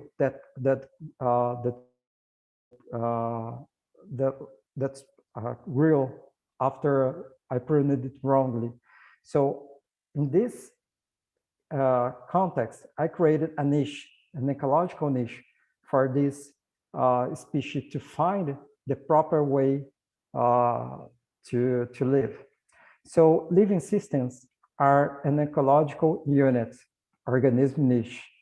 So we can think of the two things together, the living organism and the niche. And the niche can be a rock, can be a mountain, can be a river, can be anything. So once you create a niche, that will be occupied by some species, animal or plant. So non-native species, if you I listed some items here about the characters of that. So they evolved in a niche, right? As the native species. So the niches that they evolved, consider the native species that we are used to use here, they evolved in an environment with low resources in terms of water, nutrients, low biological activity, high thermal amplitude. So if you see these characteristics, it's very similar to the characteristics that we are going to see in degraded environments. And the item 2, ecosystem services, so provisioning services by regulating erosion control, for example, primary production of timber, nutrient cycling, and it has a good and a very efficient propagation strategy. So in general, they have a lot of seeds, and so they grow very fast. And when compared to the trees of the same ecological stage, to the native trees of the same ecological stage, they grew faster. And the management of the non-native species sometimes is easy. Others create a durable seed mix, so it's hard to eliminate them, to remove them. It's not easy. So non-native species are a threat. But well, balanced and resilient ecosystems like the Amazon, which was supposed to be a pristine forest, a forest that had no human interaction. And actually, we know that that's not true. All the recent research shows that indigenous population managed the Amazon rainforest to create its soil and to create the ecosystem as it is now. So, for example, this species called pupunha is a species that's widespread now in Amazon. Is a food source. And in general, people think that's from the Amazon, but actually it's from Central America. So the indigenous populations brought that from Central America, and they, by selecting the best genetics, they improved the size of the fruit in 2000%. So due to the biodiversity and structural coupling of the organism niche, a single species probably won't disturb it at scale. Okay, so if you look at the depleted ecosystem, probably the non-native species will thrive, because the human mind, in general, say that species is aggressive, is dominant, is bad. But actually, that non-native species is just occupying an ecological niche due to anthropocentric intervention. So, should we combine non-native species, non-native with natives? Yes, in our case, we do that a lot.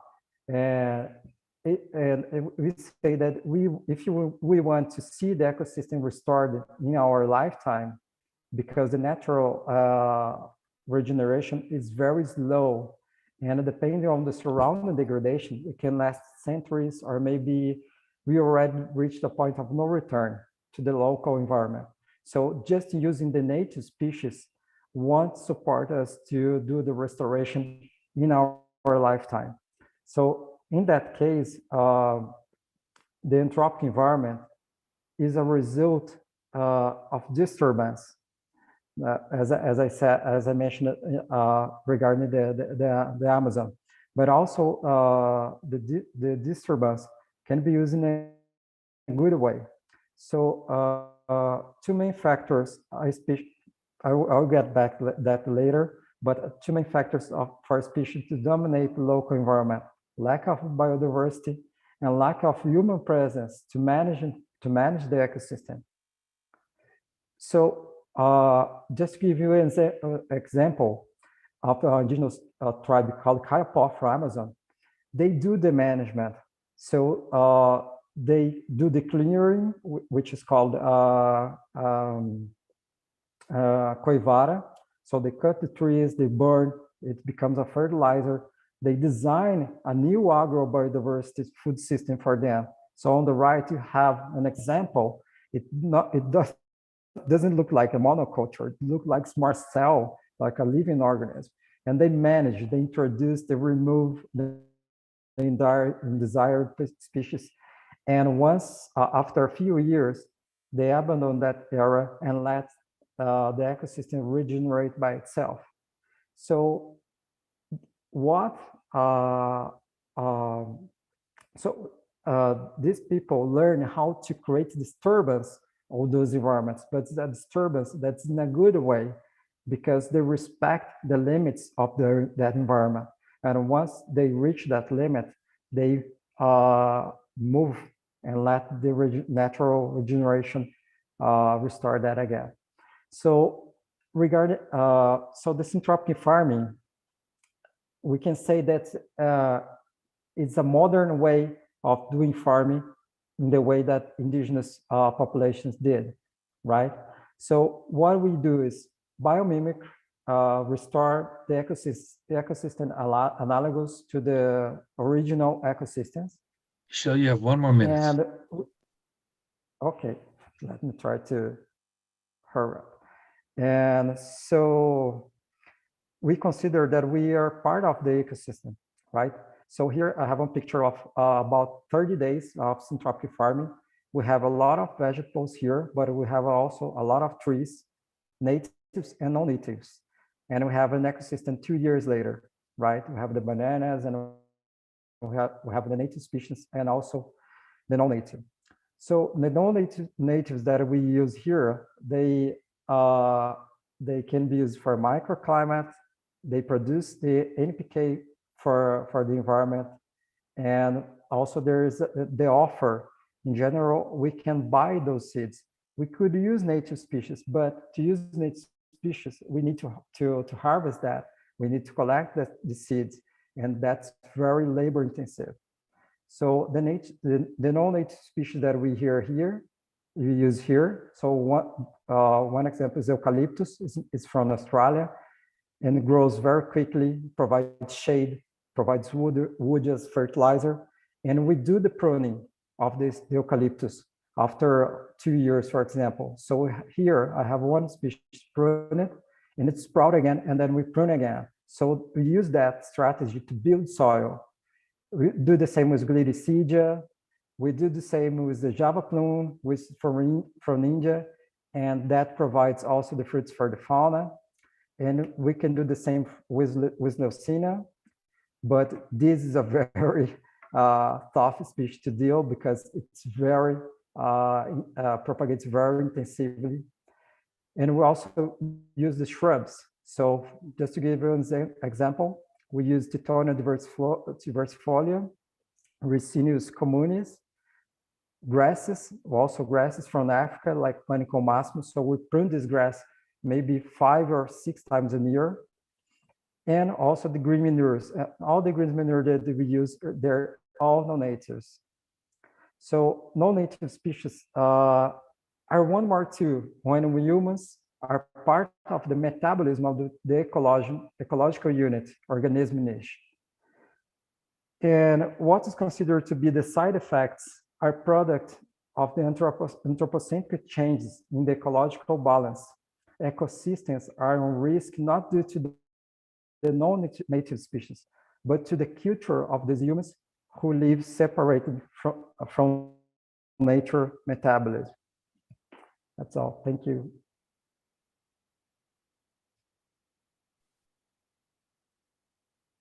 Thanks very much, Michel. Sorry to rush you along. It's a fascinating story. You've obviously consciously chosen to work with non-native species to speed up the restoration in that badly degraded area. And the threat of the Cerrado change from the Atlantic forest into Cerrado, I guess, also motivates you further to speed up that return of a functioning natural system. We're a bit late on our time, and I apologize to people who are hoping that we will be done at 7:45 Amsterdam time. I don't know what that means in your own parts of the world, but we do still promise a panel discussion. There were some questions for Michel. There were some questions for Yanni. Maybe in the interest of time, we can treat those later maybe in the chat or below the YouTube video as a response. But maybe amongst the panel, some quick reactions from each of the panelists of everything that's been presented. Judith, Wouter, Yanni, who would like to start? Michel. Judith, I see in your face that you're brooding on something. Really, I'm just sitting with feeling humble because these are completely different contexts from what I know. And what struck me, that's really a common point for everybody, is the question, what are you managing for? So what are your goals? And I think all of us have been grappling with a different set of goals and a different set of circumstances. And I think that fits on a planet like ours, that some are conservation focused of existing species and some are focused on preventing further desertification. Some are focused on building abundant food systems. So you do have that is true. It's the plan first. The one thing that struck me that everyone is thinking about the potential threat of non-natives and what that could do for native species. Any other reactions on the long list of presentations? Yes, if I am allowed, Peter. I also noticed all of us are aware of climate crisis already being in our landscapes, because we are in our landscapes. And this is what policymakers still are lacking a bit. It's in their ivory tower, in their offices, and in their next meeting of the COP. But in any landscape, we must think about how to have this combination, because I think we all are in favor of native biodiversity. But we also have to produce food. We also have to fight erosion. We also have to sequester carbon. So this is making a mixture and is redesigning the landscapes. Industrial agriculture has brought us a damaged planet, and now we are looking for alternatives. But I really found all the other presentations very insightful and very nice to hear, and it is helping me to think about these matters, how to combine them. And just one thing I was able to check up about the red clover, the Vermont national flower. It's a non-native. Is it? For Vermont, yes. So you are very tolerant. I'll check with my consultant on that, or alert him to that. This debate will continue. Yeah. Any other reactions, either Yanni or Michel, on everything you've heard? Yeah, I think on this topic in general, I think it's not black and white, native is good, non-native is bad. And that's why I find it really fascinating that I still find this discussion in certain forums, even in the Philippines, people arguing in the comments. And sometimes it's good to have a discussion because it means that we're talking about important issues and then there's respective implications. I think the important thing is that we really have to understand our own specific context and our own specific goals. And based on our specific context and specific goals, what are the best steps moving forward, whether if we're using a mix of both or different systems or whatnot, as long as we are striving towards, it's literally the same thing, right? We're striving for resilience, climate resilience, restoration of our ecosystems. It will look different for everyone, but it doesn't mean to say that this is good, that is bad. So it's an interesting topic. Thanks. Yeah, maybe Michel, you were just our last speaker, but maybe an overarching thought. I think the cultural factor, it's much more important about than picking up the species for restoration, you know, because at this moment as Krenak says, the crisis that we are living it's a cultural factor, because we designed the cities to be huge and act like a cancer, draining resources from much more distant places all the time. So maybe we need to design the system, the cities, to be more distributed and participate in the creation of the resources that they need in terms of biomaterials and also water and all the ecological functions that the city needs to exist. I think that the use of non-native species are not the biggest problem in terms of destroying the ecosystem. I think the cultural factor that designs the cities and design the way that we live is the thing that we should care a little bit more, you know. City dwellers are the dangerous invasives. That's what you're saying, Michel. It's a good name. Thanks. There were a few very specific questions to Yanni and Michel. I'm not sure if I should ask them because I'm not sure how the whole panel can react to them. Well, I'll just ask them and maybe everyone has a thought. But Martha Kellerhals asks for Yanni, are you exploring abaca? Do you know what that is, Yanni? Abaca? Yes, fiber. Native to the Philippines and a wonderful fiber for plants, for textiles. Are you exploring it or are you not? Is it not part of your plan? We've heard about it, but we don't have a plan to integrate it as of yet. But it could be in other sites. Okay, great. Then a wonderful name again. We've got such wonderful names of people. I don't know who the person behind Music and Mushrooms is, but that is the name. Ask Mariana, are the trees you will be planting inoculated with ECM fungi, which I guess are fungi that allow trees to help each other? Is that a way to describe it, Wouter? I saw you nod. You know what they are? Yeah, it's a type of mycorrhizal farming fungi. So cooperation between the fungi and the tree. Yeah, we have started to. Yeah, we are. So it's part of our soil building process, collecting indigenous microorganisms. Sometimes we just try to capture it under like a healthy bamboo grove and then inoculate like our substrates and all of those things.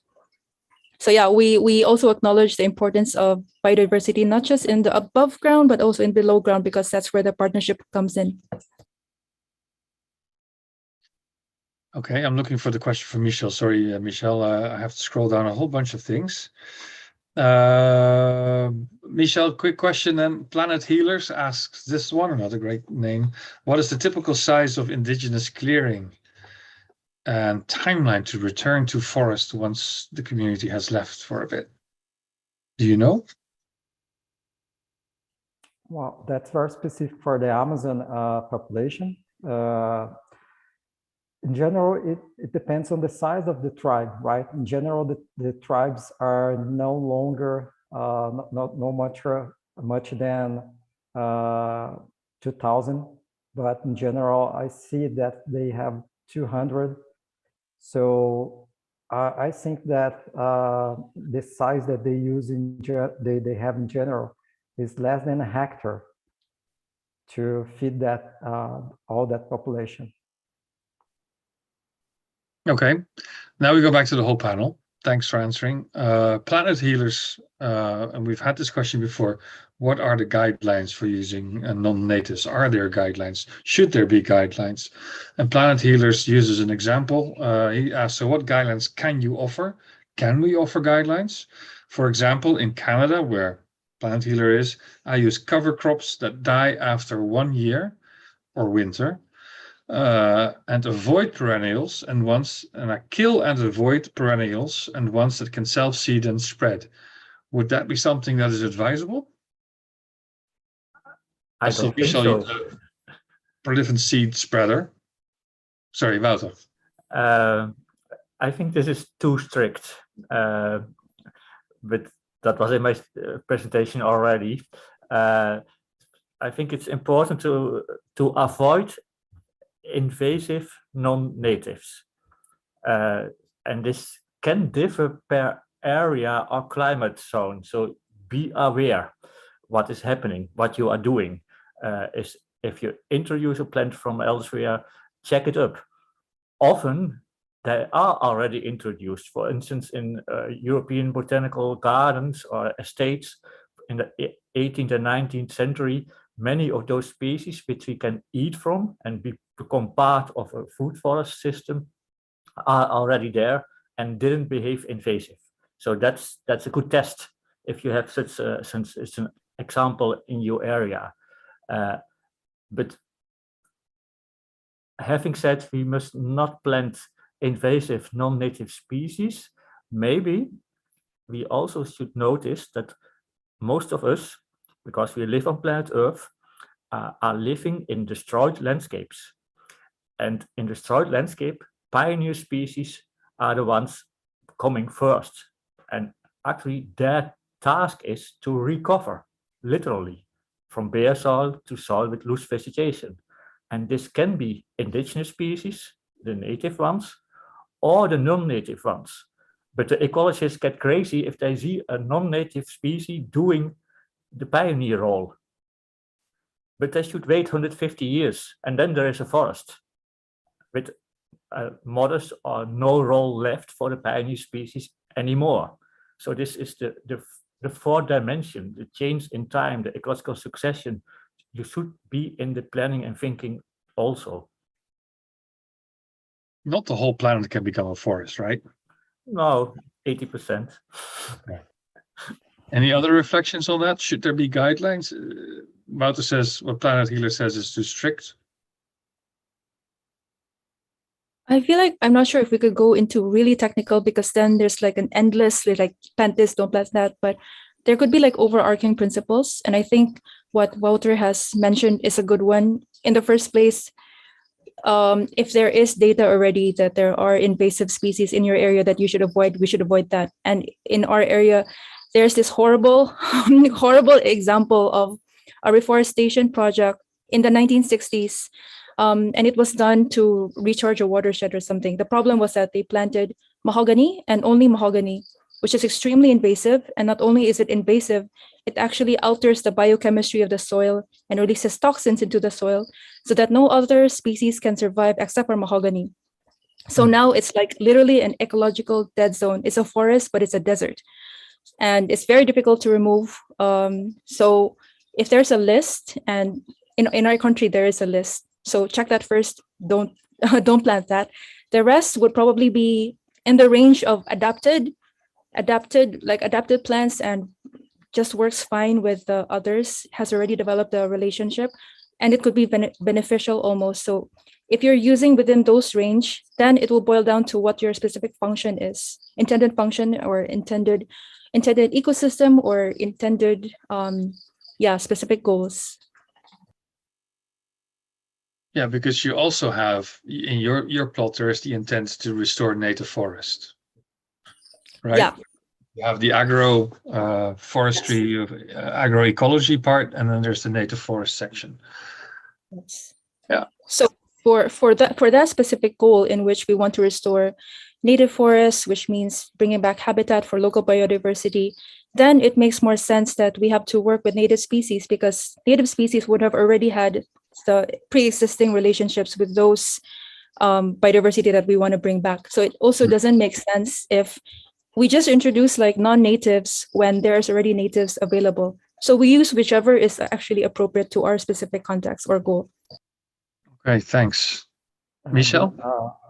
Yeah, the main reason that we use non-native is because when compared to the natives, they grow faster. So they grow faster. So they support even the the pioneers to come in a very degraded environment. So one of the species that we use here, it's very criticized, is the eucalyptus, because in the monoculture.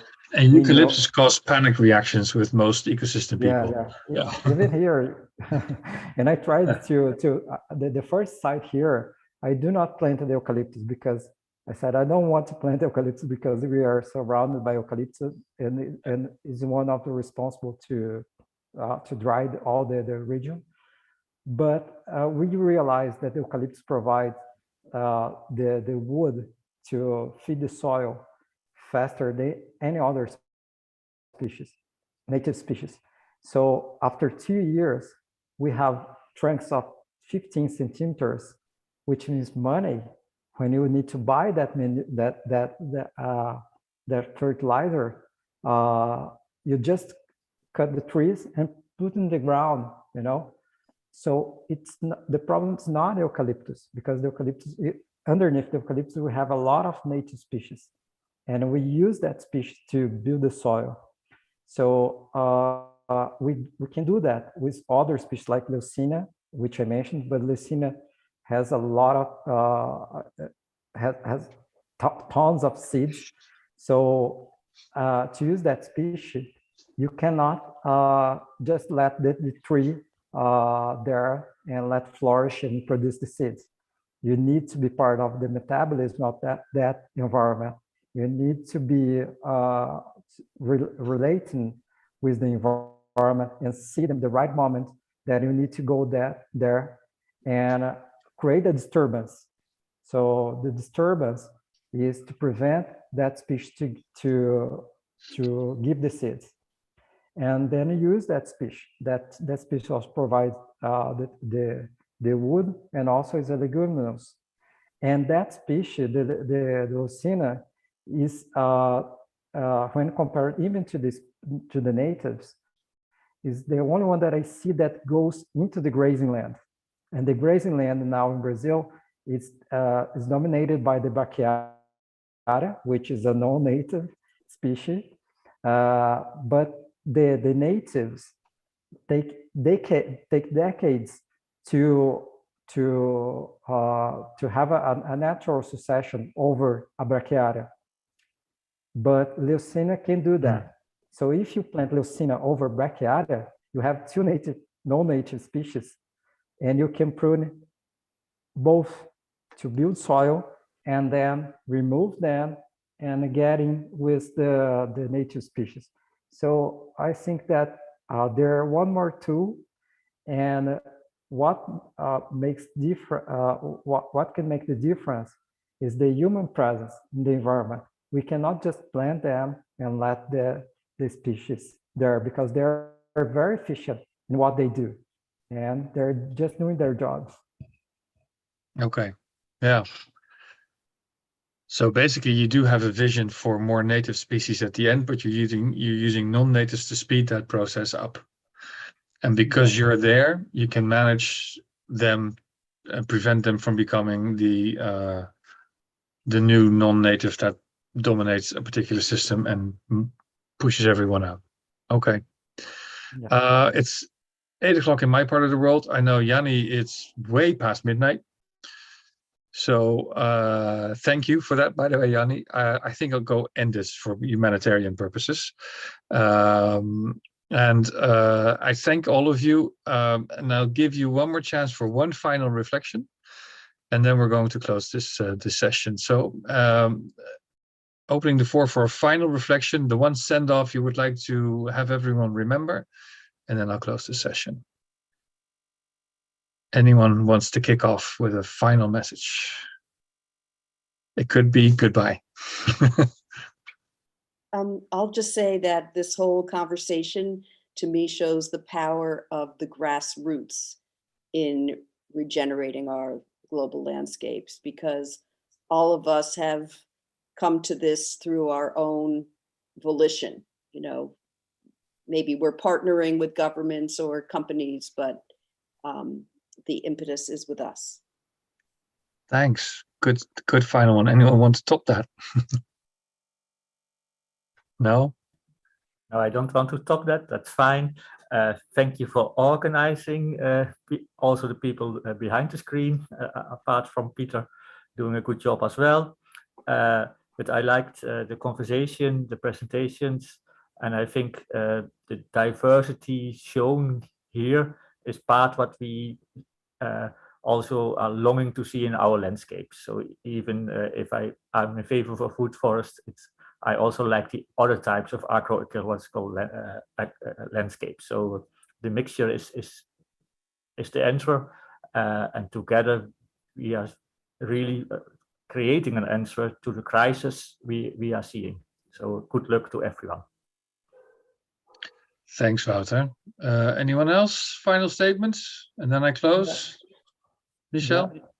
Well, I think that we need to become nature again, and to be part of nature metabolism, we need to be closer to it. So we need to consider ourselves as one more species part of the ecosystem, and managing the ecosystem. And we need to get into the forest, as Wouter said. If there was no humans in the planet, almost 8% of the planet would be forests. So we need to make peace with forests, and we need to learn how we can benefit from all the resources that the forest provides to us. And I think that the indigenous people in the Americas, they learn how to do that. They learn how to live in peace with that environment for thousands of years. And now at this moment, we also should support them, because they are the protectors of the Amazon and the remaining more complex ecosystems in the world. And there is a genocide happening now.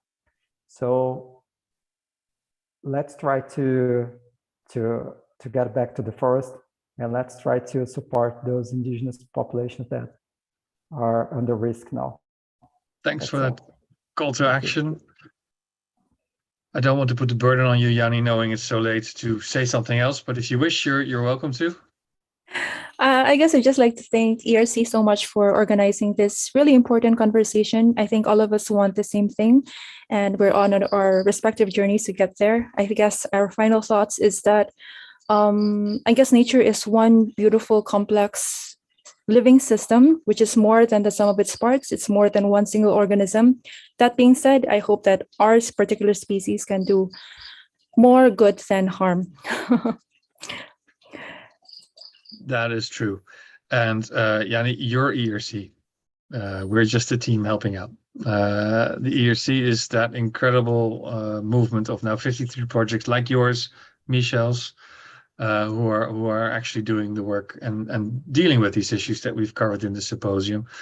Wouter and Judith are involved in advisory capacities, so it is becoming an interesting movement, and I'm always in awe when I see the presentations of what's going on the ground. I'd like to share my screen again. This is the slide we opened with. This is the slide we want to end with. If you have been watching this, if you watch this on YouTube, later in the weekdays that come, know that you will see, you have watched this, you will have seen great presentations from Wouter van Eck, Judith Schwartz, Yanni and Michel from the Ecosystem Restoration Camps movement. I hope that inspired you. As I said too, there's a small team that tries to support them. One of the things that we do is also raise funds for these projects. So if you haven't joined yet as a supporter or haven't donated yet to these incredible projects, please do so. Follow the link that's on this slide. I'd like to thank Kath and Melissa from the team who have been setting this up and who have been making sure that everything is functional. Thank you both. And I thank you, the audience, for participating. I understand we didn't see it, but I understand the chat was lively.